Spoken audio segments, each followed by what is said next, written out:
Love അൻതും തംലികൂന ഖസാഇന റഹ്മത്തി റബ്ബി, എന്റെ റബ്ബിന്റെ റഹ്മത്തിന്റെ ഖജനാവുകളെങ്ങാനും അല്ലാഹു നിങ്ങളുടെ കൈകളിൽ തന്നു എന്ന് വിചാരിക്കുക. നമ്മളെ കയ്യിലൊക്കെ അങ്ങനെ അള്ളാന്റെ ഖജനാവ് കിട്ടിയിട്ടുണ്ടെങ്കിൽ ഒറ്റ കുട്ടി അതൊക്കെ അവിടെ ഉണ്ടാവില്ല. അതില്ലാത്തതുകൊണ്ടാണ് നമ്മളെ കൂടെ ഇരിക്കുന്നത്, അല്ലേ? അതൊരു യാഥാർത്ഥ്യമല്ലേ? നിങ്ങൾ വലിയ പൈസക്കാരാണെങ്കിൽ ഇവിടെ വരുമോ? നമ്മൾ ഓൺലൈനിൽ കേൾക്കുക, അല്ലെങ്കിൽ വേറെ പിന്നെ കേൾക്കുക, ഇവിടെ ഒന്നിരിക്കൂല, തോന്നൂല. പറയൂ നബിയേ, ലൗ അൻതും തംലികൂന ഖസാഇന റഹ്മത്തി റബ്ബി, അല്ലാഹു അങ്ങാനും റബ്ബിന്റെ കരുണയുടെ റഹ്മത്തിന്റെ ഖജനാവുകൾ, എല്ലാ സമ്പത്തിന്റെയും ഖസാനകൾ നിങ്ങളുടെ കൈകളിലേക്ക് തന്നാൽ, ഇദല്ല അംസക്തും ഖശിയതൽ ഇൻഫാഖ്, ആ ഖജനാവുകളിൽ നിന്ന് കൊടുക്കാൻ തന്നെ നിങ്ങൾക്ക് പേടിയായിരിക്കും. തീർന്നു പോകുമോ നിങ്ങൾ പേടിക്കും. അല്ലാഹു കൊടുക്കുന്നതാണ്. അവനെ വഴിപ്പെട്ടവർക്കും വഴിപ്പെടാത്തവർക്കും കൊടുക്കുകയാണ്. ഇതാണ് അല്ലാഹു റഹ്മാനാകുന്നത്. അല്ലാഹുവിനൊരു സുജൂദ് പോലും ചെയ്തിട്ടില്ലാത്ത ആളുകൾക്കും വാരിക്കോരി കൊടുക്കുക. ഒരു ചെറുപ്പക്കാരൻ വിചാരിക്കുകയാണ്, അല്ലാഹുവിന് വേണ്ടി ഞാൻ 2 റക്അത്ത് നമ്മുടെ മുഹയ്യിദ്ദീൻ ജുമാ മസ്ജിദിൽ ചെന്നിട്ട് ഇവിടെ നെല്ലിക്കുന്ന് വന്നിട്ട് അല്ലാഹുവിന് വേണ്ടി തഹജ്ജുദ് നിസ്കരിക്കട്ടെ എന്ന് വിചാരിച്ച് വീട്ടിൽ നിന്ന് ഒരു 1/2 കിലോമീറ്റർ അപ്പുറത്ത് നടന്ന് ഈ പള്ളിയിലെ കോലായിൽ വന്നിരിക്കുക. ചിലപ്പോൾ പള്ളി തുറന്നിട്ടുണ്ടാവും, അല്ലെങ്കിൽ അടച്ചിട്ടുണ്ടാവും. നല്ല തണുപ്പുണ്ട്, തണുത്ത് വിറക്കുന്നുണ്ട്. സങ്കല്പിക്കുക, അത്ര വലിയ മണാലി തണുപ്പൊന്നും ഇവിടെ ഇല്ലല്ലോ. എന്നാലും 1/2 മണിക്കൂർ നേരം നിസ്കരിച്ചിട്ട് ബാങ്ക് വിളിക്കുന്നു. സുബഹി നിസ്കാരം വരെ അദ്ദേഹം തഹജ്ജുദ് നിസ്കരിച്ചു. നല്ല ചെറുപ്പക്കാരൻ, നല്ല അല്ലാഹുവിനെ ഭയപ്പെടുന്ന ചെറുപ്പക്കാരൻ. ഇമാമിന്റെ കൂടെ ജമാഅത്തായിട്ട് സുബഹിയും കഴിഞ്ഞ് കുറച്ച് അദ്കാറുകളും ചെയ്ത് ഇശ്റാഖ് നിസ്കാരവും കഴിഞ്ഞ് പള്ളിയിൽ നിന്ന് ഇങ്ങനെ പുറപ്പെട്ടു പോകുമ്പോൾ വെറുതെ ഇങ്ങനെ മൊബൈൽ എടുത്ത് നോക്കുമ്പോൾ ഒരു വീഡിയോ കാണുന്നു. എന്താ സംഭവം? കള്ളു കുടിച്ച് പൂസായ ഒരു മനുഷ്യൻ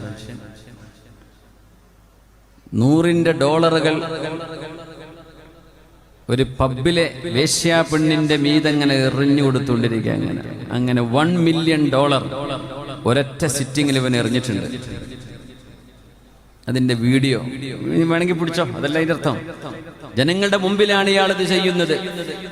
ആൾക്ക് പഠിച്ചവനില്ല, ദീനില്ല, മുസ്ലിമല്ല, ഒന്നുമല്ല.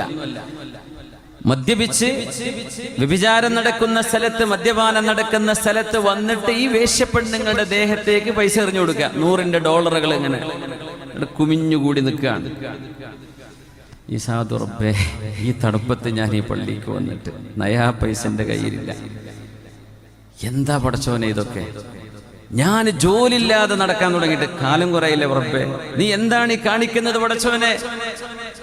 പച്ചയായ ഹറാമ് മുഴുവൻ ചെയ്യുന്ന ഒരു മനുഷ്യനിത കാശിന് പുല്ല് വില കൊടുത്തിട്ട് ഒരു $1 മില്യൺ വാരി എറിഞ്ഞേക്കാം. കാണുമ്പോ ഇങ്ങനെ ആലോചിച്ചു പോകും, അല്ലേ? എന്താ പടച്ചോനെ ഇതെന്ത് പരിപാടിയാണ്? ഞാൻ നിനക്ക് വേണ്ടി നിസ്കരിച്ച ആളല്ലേ? മൻ സല്ലൽ ഫജ്റ ഫീ ജമാഅത്തിൻ ഫഹുവ ഫീ ദിമ്മത്തില്ലാഹ്. സുബ്ഹി നിസ്കാരം ജമാഅത്തായി നിസ്കരിച്ചാൽ അവർ അല്ലാഹുവിന്റെ ഉത്തരവാദിത്വത്തിലാണ്. ಇದೆಲ್ಲ ನಿಮ್ಮವ್ರು ಗೊತ್ತಾದ್ರೆ ನೀವು ನಮ್ಮಲ್ಲೇ ಬಂದಿರ್ಬೇಕಾಗ್ತದೆ. ಅದಕ್ಕೆ ಹತ್ರ ಬಂದದ್ದು. എൻ്റെ കയ്യിൽ 5 പൈസ ഇല്ല.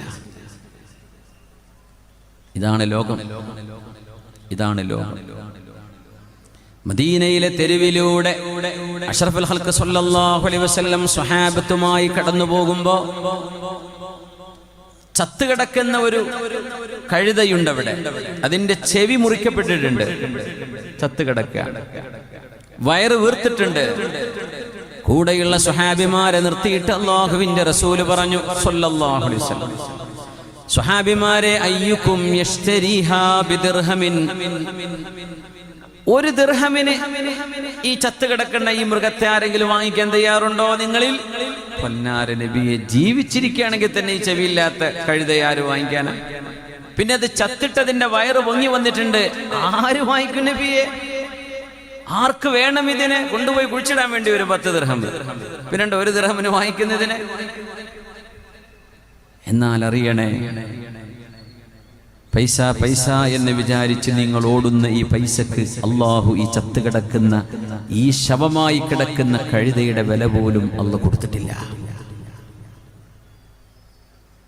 പക്ഷെ നമ്മൾ പറയും, എന്നാലും പൈസ വേണ്ടേ? കാസർഗോഡൊക്കെ ജീവിക്കണമെങ്കിൽ പൈസ അല്ലാണ്ട് എങ്ങനെ ജീവിക്കുക?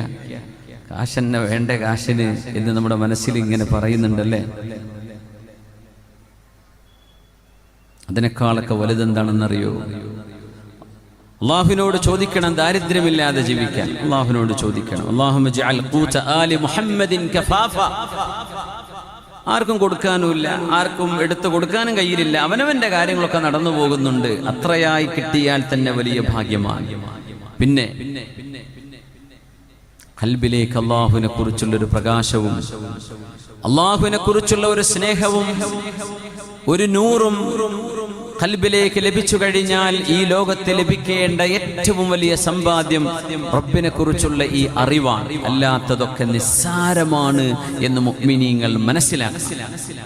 പൈസ അല്ലാണ്ടിരിക്കൂല. റഈസു സാഹിദീൻ, ലോകത്തെ ഒരു സുഖവും ഒരു ആഡംബരവും വേണ്ട എന്ന് വിചാരിക്കുന്ന ആളുകൾക്കാണ് സാഹിദ് എന്ന് പറയാം. സുഹാദുകളുടെ നേതാവ് ആരാന്നറിയോ? മഹാനായ ഉമർ ഇബ്നു അബ്ദുൽ അസീസ് റളിയല്ലാഹു അൻഹു ബിത്തിഫാഖിൽ ഉലമ. ഖർനുൽ അവ്വലിന്റെ 1-ാം നൂറ്റാണ്ടിന്റെ മുജദ്ദിദാണ് ഉമർ ഇബ്നു അബ്ദുൽ അസീസ് തങ്ങൾ. ഖലീഫയാണ്, വലിയ ഭരണാധികാരിയാണ്, ഒരുപാട് മുതലുകൾ ഉണ്ടായിരുന്നു. പക്ഷേ ആ പൈസയൊന്നും ഹൃദയത്തിനുള്ളിലേക്ക് കയറിയിട്ടില്ല. അള്ളാഹുവിന്റെ മാർഗത്തിലേക്ക് കൊടുത്തു തീർക്കാനുള്ളതാണ്. അള്ളാഹു തന്നു, റബ്ബിലേക്ക് കൊടുക്കുക. അല്ലാഹു അഅതാക ഫബ്ദുൽ മിൻ അതിയതിഹി ഫൽമാലു ആരിയത്തുൻ വൽ ഉംറു റഹാലു.